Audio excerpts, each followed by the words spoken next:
Hello students. आज हम लोग आपके पाठ्य पुस्तक में संकलित कविता दीवानों की हस्ती, बड़ा ही मज़ेदार शीर्षक है, दीवानों की हस्ती। इस शीर्षक की कविता को पढ़ेंगे। भगवती चरण वर्मा के द्वारा लिखित यह कविता सच पूछिए तो जीवन के एक आदर्श को प्रस्तुत करने वाली कविता है। हम दो प्रकार का जीवन जीते हैं। एक प्रकार का जीवन बहुत संयमित और संतुलित होता है। एक वैसे लोग होते हैं जो प्रत्येक कदम फूंक फूंक कर उठाते हैं, सोच समझ कर उठाते हैं और उनका जीवन अच्छा कहा जाता है, माना जाता है कि उन्हें सफलता मिलती है। और एक दूसरे प्रकार का जीवन होता है जो बिल्कुल फक्कड़ जीवन होता है। फक्कड़ जीवन सामान्य भाषा में उसको कहा जाता है फकीरों की तरह जीने वाला।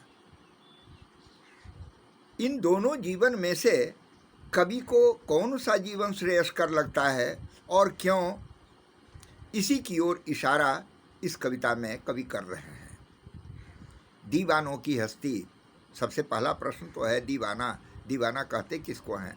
आपने तो गानों में बहुत सुना होगा, दीवाना, मस्ताना, ये सारा कुछ। लेकिन दीवाना का अगर हम शाब्दिक अर्थ लें तो दीवाना धुन में रमे हुए व्यक्ति को दीवाना कहा जाता है। कहते हैं ना कि वह खाने के पीछे दीवाना है, यानी वह खाने की धुन में ही रहता है। किसी खास लक्ष्य को, किसी खास उद्देश्य के लिए जो रम जाता है, जो उसी में डूब जाता है, उसको दीवाना कहा जाता है। अगर सच पूछिए तो जितने भी वैज्ञानिक, जितने भी महापुरुष, बड़े बड़े लोग होते हैं, वे दीवाने होते हैं, अपने धुन के प्रति दीवाने होते हैं। हम लोग आज भले उस दीवाना का अर्थ ले लें कि जो लड़कियों के पीछे दौड़ा चलता है वह दीवाना है, लेकिन दीवाना का यह अर्थ नहीं है। आप अपने लक्ष्य के प्रति दीवाना हो जाते हैं, वो दीवानगी कही जाती है। और उसी दीवानगी की ओर इशारा यहाँ लेखक कर रहे हैं। हम दीवानों की क्या हस्ती। हस्ती कहते हैं औकात को। तुम्हारी क्या हस्ती है जो हमसे बात करोगे, ऐसा आप लोग बोलते हैं। तो हस्ती का अर्थ होता है औकात, यानी हम जो दीवाने लोग हैं वो दीवानों की क्या औकात है भला। यहाँ दीवानों की औकात कहने के पीछे कवि का उद्देश्य क्या है? वे किस औकात की बात करते हैं? अर्थात उनका यह मानना है कि शायद दीवाने लोगों को लोग कुछ समझते नहीं हैं, कुछ मानते नहीं हैं, वे उन्हें बेकार की चीज़ मानते हैं। और इसी भ्रम को मिटाने का प्रयत्न उन्होंने किया है कि हम दीवानों की क्या हस्ती, हम लोगों की औकात क्या है। और क्या औकात है ये दिखा रहे हैं आगे कि हम दीवानों की क्या हस्ती हैं, आज यहाँ कल वहाँ चले, मस्ती का आलम साथ चला, हम धूल उड़ाते जहाँ चले। देखिए, इन चार पंक्तियों में ही उन्होंने कहिए तो पूरी कविता का भाव कर रख दिया है कि हम दीवानों की हस्ती क्या है। हैं आज यहाँ कल वहाँ चले। यहाँ यह बताया गया कि दीवानों का कोई ठौर ठिकाना नहीं होता है, वे किसी एक जगह पर टिक कर रहने वाले नहीं होते हैं। हैं आज यहाँ कल वहाँ चले, लेकिन अगली पंक्ति में कह चुके हैं कि मस्ती का आलम साथ चला, हम धूल उड़ाते जहाँ चले। धूल उड़ाते हुए चलने का यहाँ तात्पर्य है कि पैर घसीटते हुए, को एकदम सोच समझ कर फूंक फूंक कर कदम नहीं उठा रहे हैं, बल्कि मस्ती में जैसे पैर हमारा चल रहा है वैसे चल रहे हैं। अर्थात यथारूप जिंदगी जीने का प्रयत्न और यथारूप जिंदगी जीने की कला दीवानों में होती है। इसीलिए उनका ये नहीं कहा जाता है कि वो उनका ठौर ठिकाना है, वे सीधे होते हैं आज यहाँ कल वहाँ चले, मस्ती का आलम साथ चला। लेकिन मस्ती में रहते हैं, मगन रहते हैं, अपने आप में अपनी धुन में रमे हुए रहते हैं। कौन क्या कह रहा है इसकी चिंता उनको नहीं होती है। जबकि ज़्यादातर लोग इसी चिंता में रहते हैं कि ऐसा ड्रेस पहने हुए हैं, क्या पता सामने वाला क्या सोचेगा, ऐसा बोलने पर उसको कैसा लगेगा, इसी चिंता में रहते हैं। लेकिन जो दीवाने होते हैं, अपनी धुन के पक्के लोग होते हैं, उनको इसकी कोई आवश्यकता नहीं होती है। इसीलिए इन 4 पंक्तियों में कवि ने कहा है कि हैं आज यहाँ कल वहाँ चले, मस्ती का आलम साथ चला, हम धूल उड़ाते जहाँ चले। अगली पंक्तियों में है कि आए बनकर उल्लास अभी, आंसू बनकर बह चले अभी। विरोधाभास यहाँ दिखाया गया है। सब कहते ही रह गए अरे तुम कैसे आए कहाँ चले। आए बनकर उल्लास अभी, उल्लास अर्थात खुशी, उमंग। तो कभी वे दीवाने उमंग बनकर आ सकते हैं, और अभी अभी वे उमंग बनकर आए हैं और आंसू बनकर बह चले अभी, और तुरंत आंसुओं में डूब जाते हैं। अर्थात उनके व्यवहार का भी कोई निश्चित नहीं है। खुशी भी उनके साथ है और आंसू भी उनके साथ है, और सब कहते ही रह गए। और जो देखने वाले लोग हैं, जो उनको अच्छी तरह नहीं समझ पा रहे हैं, वे कहते ही रह गए तुम कैसे आए कहाँ चले। यार अरे अभी तुम आया, अभी तुम कहाँ चल दिए। हंसते हुए आया और रोते हुए चल दिया। आए बनकर उल्लास अभी, अर्थात खुशियाँ लेकर वो आते हैं, लेकिन उन खुशियों के साथ साथ वे आंसू भी बन जाते हैं। दुख भी उनके जीवन में उतना ही है। उल्लास बनकर भी आते हैं और आंसू बनकर ही चल देते हैं। अर्थात खुशी और गम दोनों उनके लिए समान है। जो दीवाने होते हैं और लोग उनको समझ नहीं पाते हैं, सब ये कहते ही रह जाते हैं तुम कैसे आए कहाँ चले। अभी अभी किधर आया था, जैसे कोई आदमी आए आपके पास और हंसते हुए आए, बैठे और उसके बाद रोते हुए चल दे, तो आप क्या समझेंगे? ये नहीं कहेंगे कि सचमुच ही पागल है, दीवाना है। तो वो दीवाने का गुण है कि हंसते हुए आएगा, उल्लास बनकर आएगा और रोता हुआ चला जाएगा, और सब लोग सोचते ही रह जाएंगे कि तुम कैसे आए कहाँ चले। अब जब लोग पूछते हैं कैसे आए कहाँ चले, तो इसका जवाब कवि ने अगली पंक्तियों में दिया है कि किस ओर चले यह मत पूछो, बस चलना था इसलिए चले। क्या बात है, क्या पंक्ति है कि किस ओर चले यह मत पूछो, बस चलना है, बस इसलिए चले। जग से उसका कुछ लिए चले, जग को अपना कुछ दिए चले। ये 4 पंक्तियाँ बहुत महत्वपूर्ण है इस कविता में कि कहाँ चल दिए। जो पूछ रहे हो तुम कैसे आए कहाँ चले, तो ये मत पूछो। किस ओर चले यह मत पूछो, हम किधर जा रहे हैं ये तुम क्यों पूछते हो, क्योंकि मुझे खुद पता नहीं है कि मैं किधर जा रहा हूँ। किस ओर चले यह मत पूछो, चलना है बस इसलिए चले। चलना काम है, चरे बेती चरे बेती। जीवन चलने का नाम है, चलना है इसलिए चल रहे हैं, लेकिन किधर चले जाएंगे ये पूछना बेकार है। दीवानों से यह नहीं पूछा जाना चाहिए कि तुम किधर जा रहे हो, कहाँ जा रहे हो। बस उसको जाना है, चलना है, इसलिए वे चल रहे हैं। लेकिन इस चलने के क्रम में जो ये बात की 2 पंक्तियां हैं, भगवती चरण वर्मा ने बड़ा अच्छा चित्र खींचा है कि जग से उसका कुछ लिए चले। जग मीन्स संसार, तो इस संसार से कुछ हमने इस संसार से लिया और जग को अपना कुछ दिए चले। अर्थात जो मेरे पास था मैंने वह संसार को दिया और देकर चलता बना, और संसार के पास जो कुछ है वह हमने लिया और चलते बने।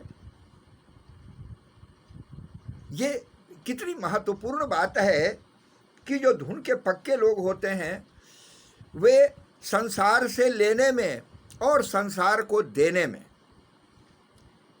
दुनिया में जो कुछ है उसको ग्रहण करने में, और इनके पास जो है वह दुनिया को दे देने में तनिक संकोच नहीं करते हैं। इसीलिए कहते हैं कि मैं किधर जा रहा हूँ यह मत पूछो, संसार से मैं कुछ लेता हुआ और संसार को अपनी ओर से देता हुआ बस चल रहा हूँ। यहाँ एक ऐसे भाव की सृष्टि की गई है कि जो अपनी धुन के पक्के लोग होते हैं वे अपना सर्वस्व लुटाने के लिए तैयार होते हैं, संसार को अपना सब कुछ देने के लिए तैयार होते हैं। जो संसार से वे पाते हैं उसे ग्रहण करते हैं और उसे फिर लौटाने में उन्हें कोई संकोच नहीं होता, अतः वे दीवाने कहे जाते हैं।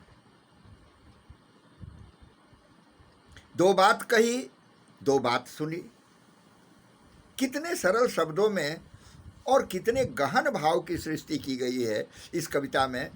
शब्द बिल्कुल सरल हैं, आपको किसी शब्द का अर्थ समझने के लिए प्रयत्न नहीं करना पड़ रहा है। दो बात कही, दो बात सुनी। चलो कहते हैं आप लोग देखते होंगे, जो दीवाना जिसको समझता है दूर कर माथा इसने है। तो इस प्रकार का भाव जिनके विषय में समाज का बना हुआ रहता है, दुनिया जिनके विषय में इस रूप में सोचती है, तो उसको क्या कहते हैं हम लोग? उसको कहते हैं क्या कि दो बात कही, दो बात सुनी, कुछ हंसे और फिर कुछ रोए। लीजिए कितना सहज भाव है कि दो बात हमने कह दिया, कुछ कह दिया, किसी के मुंह पर खरी खोटी सुना दिया, उसको बुरा लगा, उसने भी दो बातें कह दी, तो हमने भी कुछ दो बात कह दी और उससे भी दो बात हमने सुन लिया। कुछ हंसे और फिर कुछ रोए, अर्थात कुछ अच्छी बात हुई तो हंस भी दिए, किसी ने दो कड़वी बातें कह दी तो रो भी लिए।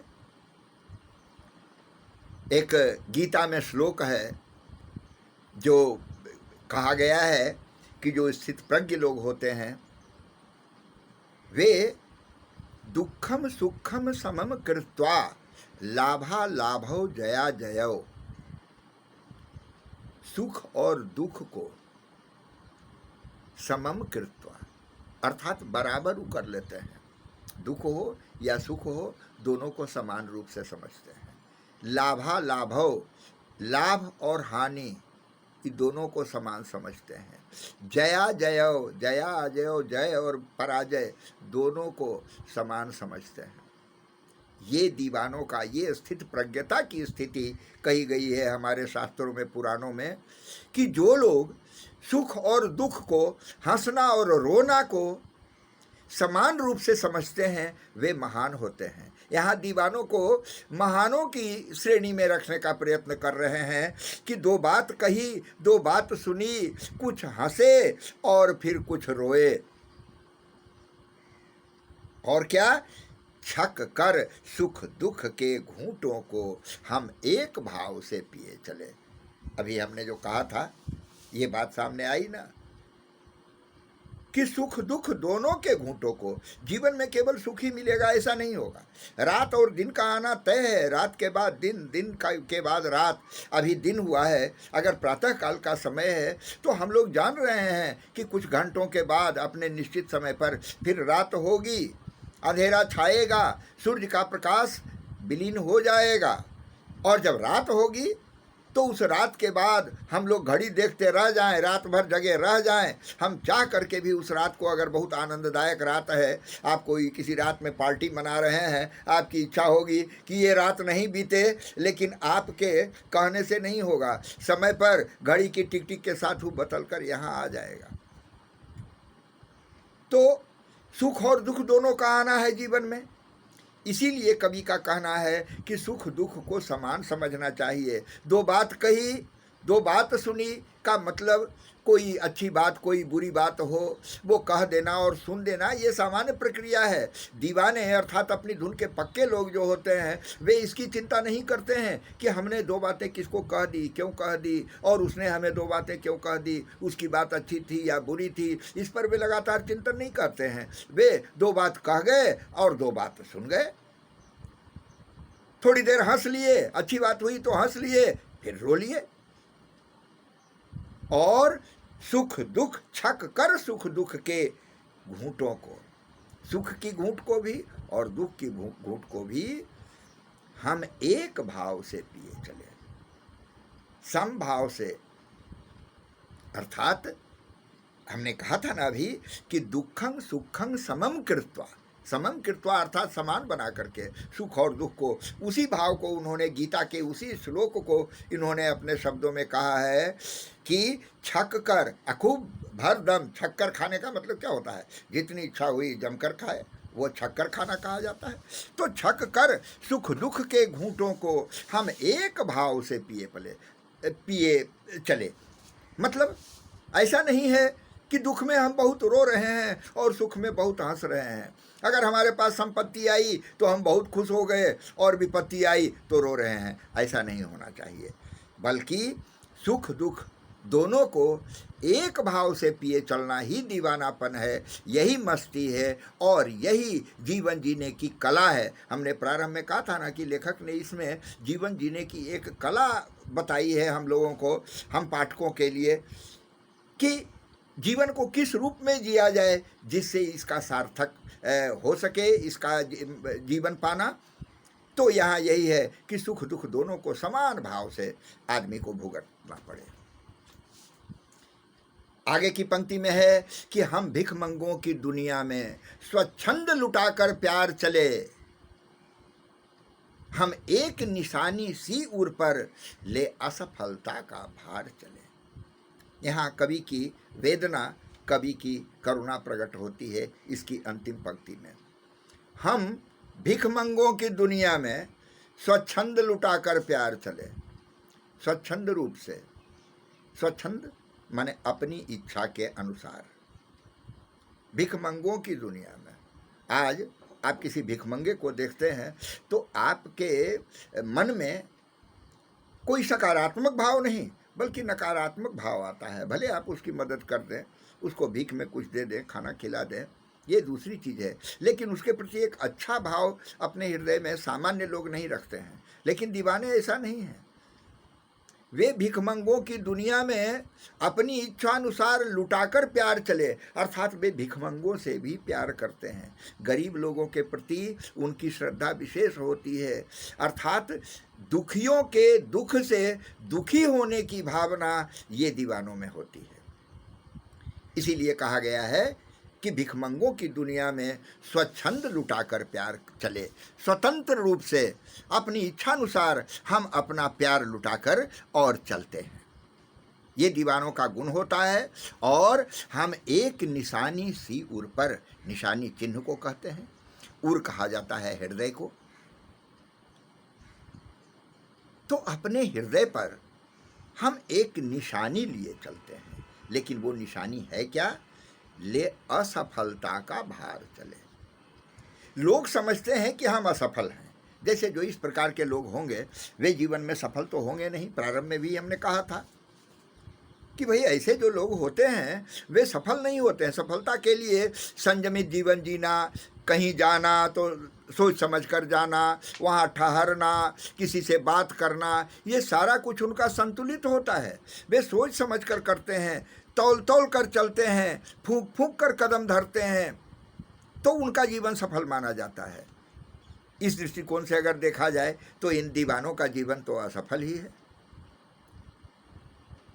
चूँकि इनका ना कोई ठौर है, ना कोई ठिकाना है। हम यहाँ आज, यहाँ कल वहाँ चले, कभी यहाँ हैं, कभी वहाँ हैं, कभी रो रहे हैं, कभी हंस रहे हैं। तो ये सफलता का तो लक्षण नहीं है। सफलता की बात तो तब होती जब वे संयमित होते, उनका घर बार होता।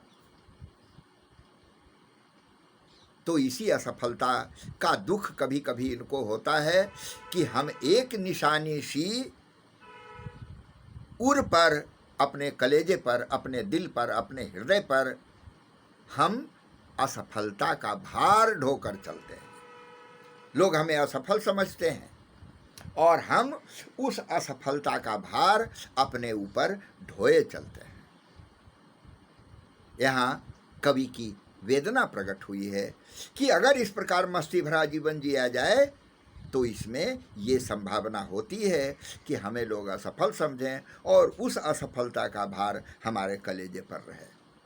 और अंतिम अनुच्छेद में उन्होंने कहा है कि अब अपना और पराया क्या, आबाद रहे रुकने वाले, हम स्वयं बंधे थे बंधन में, हम अपने बंधन तोड़ चले। यहाँ एक प्रकार से कवि की घोषणा प्रकट होती है कि अब अपना और पराया क्या। यहाँ भी एक जीवन शैली का भाव है। हम लोग अपना और पराया को बहुत जानते हैं। ये हमारी अपनी चीज़ है, ये दूसरों की चीज़ है, ये हमारा अपना परिवार है, ये दूसरे का परिवार है। ये भाव सामान्य लोगों के मन में निश्चित रूप से रहता है, इससे वंचित कोई नहीं हो सकता है। ये हमारा पुत्र है, ये हमारा भाई है, ये हमारे चचा हैं, ये हमारा घर है, ये हमारा मकान है, ये सब कुछ है। ये अपना और पराया, इसीलिए तुलसीदास जी ने कहा है कि मैं अरु मोर तोर यह माया।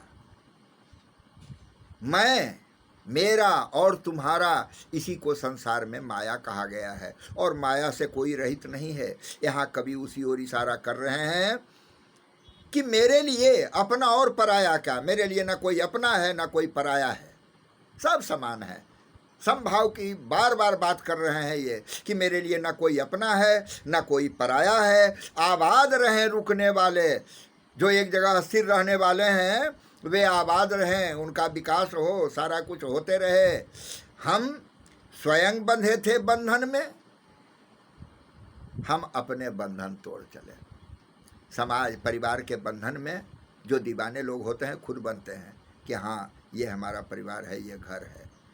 ये हम अपने मन से बनते हैं, माया का बंधन हम लगाते हैं, और हम स्वयं ही इस बंधन को तोड़ भी सकते हैं। तोड़कर चले जाएं, कोई हमारा नहीं है। यहाँ हम घर में हैं, अपने घर में बैठे हुए हैं, तो यहाँ हमारी पत्नी है, हमारा पुत्र है, हमारे पिता हैं, माता हैं, भाई है, बहन है, ये सारा बंधन है हमारा। ये हमने बनाया है कि हाँ ये हमारी बहन है, ये हमारा भाई है। ये सारा बंधन हमारा अपना बनाया हुआ है। कवि का कहना है कि जो मस्त लोग होते हैं, दीवाने लोग होते हैं, वे खुद इस बंधन को बनाते हैं और स्वयं ही इस बंधन को तोड़कर भी चले जाते हैं। हम स्वयं बंधे थे बंधन में और अपना बंधन तोड़ चले। हम अपना बंधन तोड़ चले, जब इच्छा होगी बंधन तोड़ देंगे। अर्थात जो दीवाने होते हैं, जो अपनी धुन के पक्के लोग होते हैं, उनके लिए कोई बंधन होता नहीं है। वे स्वयं उस बंधन को स्वीकार करते हैं और स्वयं ही उस बंधन को तोड़ देते हैं। आपको याद होगा लंका दहन के समय हनुमान जी को बांधकर मेघनाथ ले आया था। मेघनाथ बांध कर ले आया, रावण को सबको लगा तो कि अभी तो बांधा गया है, अब तो ये कुछ कर नहीं सकता है। लेकिन हनुमान जी ने बंधन को स्वीकार भी स्वयं किया था, इसलिए कि जरा देखे ही कहाँ ले जाता है, कैसा है रावण, ये देख तो लिया जाए। ये देखने के लिए वो बंध गए थे, स्वयं बंधे थे बंधन में। और जब लंका दहन की बात हुई, उनकी पूंछ में आग लगा दी गई, तो हम अपना बंधन तोड़ चले। आप समझिए कि कहाँ कवि का भाव है, कितनी दूर तक की बात ये है कि मनुष्य माया के बंधन में स्वयं बंधता है, और अगर वह चाहे तो स्वयं ही उस बंधन को तोड़ सकता है। यही भाव है। आपने देखा कि समूची कविता में एक अल्हड़, मस्त, फक्कड़ और धुन के पक्के जीवन की कल्पना की गई है कि अगर आप जीवन को सार्थक करना चाहते हैं तो मस्त रहिए। मस्त का यहाँ तात्पर्य वह नहीं लीजिएगा जो आप लोगों की मस्ती है। मस्त का मतलब समभाव, किसी से कोई विशेष लगाव नहीं, अपनी खुशी, अपना दुख, दुनिया को सब कुछ देना, दुनिया से लेना, ये सारा समभावी होना यहाँ बताया गया है। और इस बंधन और बंधन मुक्ति का भाव ये एक दार्शनिक कविता है, और दार्शनिक भाव लिए हुए कविता है। भगवती चरण वर्मा ने अपनी कविता के माध्यम से एक जीवन शैली की प्रेरणा दी है हम पाठकों को कि हम दीवानों की कोई हस्ती नहीं है। हम आज हैं, आज यहाँ हैं, कल वहाँ हैं, कभी रो रहे हैं, कभी हंस रहे हैं। रोना हंसना ये सारा कुछ हमारे लिए समान है, ना कोई अपना है ना कोई पराया है, कुछ नहीं है। बल्कि हम किसी को दो बात कह देते हैं, किसी से दो बात सुन लेते हैं, कोई फर्क नहीं पड़ता है। सुख और दुख दोनों को छक कर पीने वाले हैं, चाहे सुख हो या दुख हो, जीवन में सबको समान भाव से समझने वाले हैं। हमारा ना कोई अपना है और पराया है। हम भिखमंगों की दुनिया में भी प्यार लुटाकर चलने वाले हैं। और एक बात तो है कि लोग हमें असफल समझते हैं, इसलिए हमारे हृदय पर अपनी असफलता का एक भार भी सदा सर्वदा के लिए रहता है। हम इससे खुद भी मुक्त हो सकते हैं।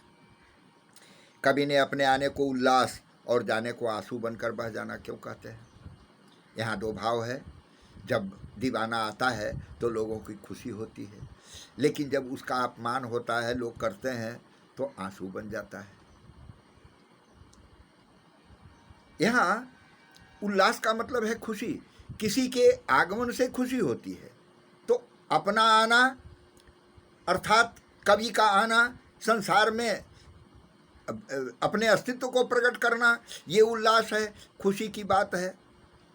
आंसू बनकर बह जाना, जब आदमी मर जाता है, आप भाव यहाँ तक ले जा सकते हैं, मर जाता है तो आंसू ही न बहता है। जब जन्म होती है तो खुशी होती है। तो आना उल्लास हुआ, जाना मर जाना ये आंसू बनकर बहना हुआ। लेकिन यहाँ मुख्य रूप से यही है कि दीवाने लोग जब आते हैं तो वहाँ खुशी का माहौल छा जाता है, और जब जाने लगते हैं तो लोग आंसू बहाते हैं कि क्या मस्त आदमी था, चला गया। भिखमंगों की दुनिया में बेरोक प्यार लुटाने वाला, इसकी चर्चा हम कर चुके हैं पूरी तरह। वीडियो में हमने समझा दिया है कि असफलता का भार कैसा है। लोग उसको असफल समझते हैं। ये कुछ मेरे ख्याल से और कुछ नहीं है। कविता में ऐसी कौन सी बात है जो आपको सबसे अच्छी लगी? ये तो आपकी चीज़ है। जीवन में मस्ती होनी चाहिए, लेकिन कब मस्ती हानिकारक हो सकती है, इसकी चर्चा कीजिए, और कुछ नहीं है। भाषा की बात में है कि छक कर, जी भर कर, खुल कर जैसे शब्दों का प्रयोग किया गया है।